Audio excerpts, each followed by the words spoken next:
Ես և պարոն Հովհաննես Խուդոյանը որոշեցինք այս ասուլիսը նաև կազմակերպել, հաշվի առնելով ոչ միայն այն, որ այս ընթացքում ստեղծված իրավական հանձնախմբի շրջանակներում արձանագրել ենք բազմաթիվ փաստեր, դեպքեր և ունենք հանդիպող գնահատականներ, այլ նաև մի շարք ուղերձների անհրաժեշտություն կա, թե մեր հանրությանը և թե նաև լրագրողական հանրությանը, որովհետև այն, ինչ այսօր Հայաստանի գործող իշխանությունը դեմս ՔՊ-ի և նրա պարագլուխ Նիկոլ Փաշինյանը իրականացնում են, ոչ միայն մարդկանց հիմնական իրավունքների ոտնահարում է, այլ բացահայտ նաև հանրային բարոյականության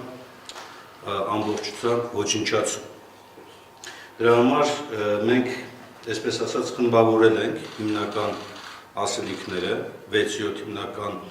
ուղղությամբ, թիրախային ուղղություններով, ասեմ, որ այս պահին էլ, ինչպես գիտեք, առավոտվանից տարածված տեղեկատվության համաձայն իշխանությունը իր քաղաքական իշխանությունը իր հնդու հպատակ իրավապահ համակարգով ընդդիմադիր գրեթե բոլոր շտաբներում և վայրերում իրականացնում է այսպես կոչված օպերացիաներ։ Այդ օպերացիաները ակնհայտ է, որ ոչ մի լուրջ հետևանքներ չեն ունենում, որովհետև թե իրենց հրապարակումները, թե այսպես կոչված բացահայտումները ակնհայտորեն խոսում են այն մասին, որ իշխանությունը հասկանում է, որ հողը ոտքերի տակից գնում է և փորձում է սրանով կեղծ պատկեր ստեղծել հանրության մոտ և տալ այսպես կոչված հիմնավորումներ միջազգային կազմակերպությունների մոտ, թե տեսեք Հայաստանում ընդդիմությունը իրականացնում է ընտրախախտումներ և այլն, մինչդեռ ամենախոշոր ընտրախախտողը իրենք են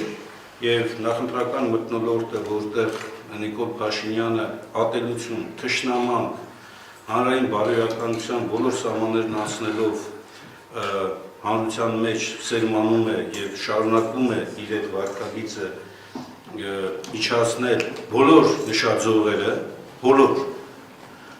բարոյականության բոլոր նշաձողերը, փորձում է նաև, այսպես ասած, ընտրարշավին հաղորդել, իբր թե ինքը ունի հանրային աջակցություն։ Երկրորդ խոշոր ուղղությունը, որ ուզենայի ես խոսել, հետո փոխանցեմ պարոն Խուդոյանին, վարչական ռեսուրսների սարսափելի և շարունակաբար չարաշահումն է։ Ընդ որում վարչական ռեսուրս ասելով ուզում եմ հստակեցնել, մենք նկատի ունենք ոչ միայն ֆինանսական ռեսուրսները, որոնք հանրային բյուջեի, պետական բյուջե, համայնքային բյուջեների մսխումն է և բացահայտ ընտրակաշառքի տեսք ունեցող աջակցություններն են, այլ նաև կառավարման լիազորությունների ակնհայտ չարաշահումներն են, ակնհայտ կադրային ակնհայտ չարաշահումներն են, տեղեկատվական ակնհայտ չարաշահումներն են, ուզում եմ հիշեցնել, որ երբ Նիկոլ Փաշինյանը ամբիոնից հրապարակային, լինելով քարոզարշավի մեջ, վկայակոչում է ազգային անվտանգության ծառայությանը և ասում է, որ վաղը ներկայացվելու է մեղադրանք թեկնածուներից մեկի պետական դավաճանության հատկանիշներով։ Սա ոչ միայն օրենքի խախտում է անձնական տվյալների մասին, այլ նաև առհասարակ պետական գաղտնիքի մասին, քրեական դատավարության մասին օրենսդրության, սահմանադրության խախտում է և եթե մենք ունենանք իհարկե իրավապահ համակարգ, գլխավոր դատախազ, որը քիչ թե շատ հավատարիմ լիներ սահմանադրությամբ և օրենքով իր վերապահված լիազորություններին, նա պետք է տեղի վրա հանրային քրեական հետապնդում հարուցեր Նիկոլ Փաշինյանի նկատմամբ։ Բայց մենք արդեն սովոր ենք այդ ամենին, որ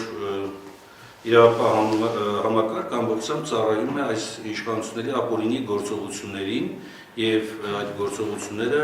քողարկելուն, հակառակ այն բանը, որ ընդդիմության նկատմամբ իրականացնում է արշավ, ուզում եմ նաև տեղեկացնել, որ այս պահին էլ Գյումրիում Հայ-Հեղափոխական դաշնակցության շտաբում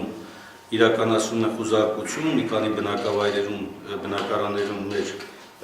ընկերների եւ համակիրների իրականացում է խուզարկություն, 3 նախորդ օրը աշտարակի գրասենյակներում է իրականացվում, հրապարակում են ինչ-որ ապօրինի գաղտնալսման տվյալներ, որոնք բացարձակ կապ չունեն ընտրակաշառք ասվածի հետ, փորձում են այս մարտիկ, այսպես ասած, ներկայացնել այդ սոուսի մեջ, բայց իրականում եւ ժամանակն է ցույց կտա, որ դա այդպես չէ, եւ վստահ եմ, որ իշխանափոխությունից հետո բոլոր են իրավապահ համակարգի աշխատակիցները, որոնք որ կանխամտածված հետևողականորեն դիտավորյալ կերպով փորձում են իրականությունը խեղաթյուրելով ներկայացնել այս ամբողջ գործողությունները կանգնելու են արտարադատության առաջ։ Հիմա փոխանցեմ խոսքը պարոն Խուդուրյանին, հետո ընթացքում էլի կանդրադառնանք։